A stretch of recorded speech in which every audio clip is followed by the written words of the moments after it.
Ladies and gentlemen, welcome back. Now I was looking back through the latest videos and I had to go all the way back to about 2024 to find any videos where I was introducing you guys to new opal material. And that is really just not good enough. I always want to show you guys something new, and now I'm going to show you this. So this is a Slovakian wood opal. I recently picked this one up. You may also hear people call it a Hungarian opal. That is because it used to be in Hungary. That was until the end of the First World War, and now the opal fields are more located in Slovakia than they are in Hungary. I can put up a map so you can get a good idea of where everything is. Now they also have a wide variety of opal. It is not just this kind of wood opal.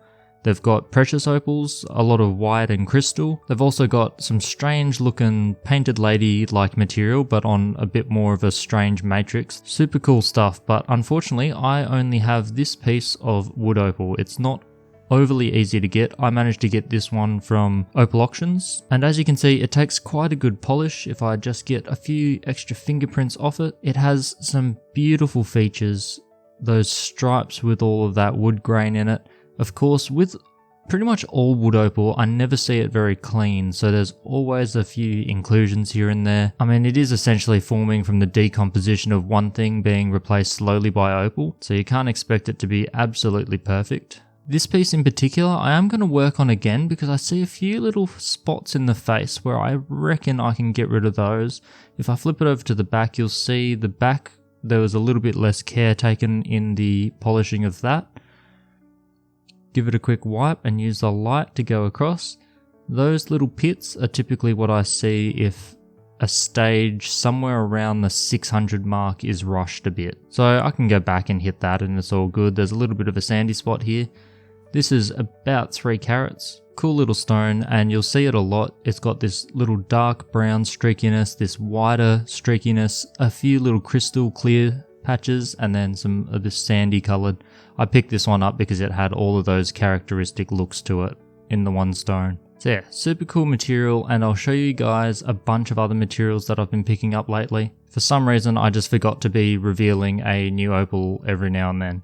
So every couple of months I'll definitely come back, and if I don't, please remind me. I still have a good handful that I haven't shown on the channel at all yet. And for much of this material, not many other people show it either, which I think is a real shame. It's good for people to see where all of this stuff comes from. I've got plenty of other interesting specimens, much bigger than this, some of them, that I really should show on the channel. I just don't want to do it too often, otherwise I will eventually run out. So hopefully you've come across something that you didn't know about before. I can leave a link to a research paper that I found on it that I thought was really good.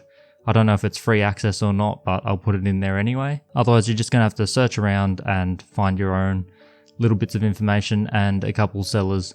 It's not super common, so it is a bit harder to get. They don't really work those mines very much anymore. So if you are hunting, good luck. And if you're not hunting and instead you want me to cut up some more Australian opal, you don't have to wait very long. You'll see a little bit of that very soon. In fact, it's what I'm going to go do now. Stay safe, have fun, and good luck with all your carving.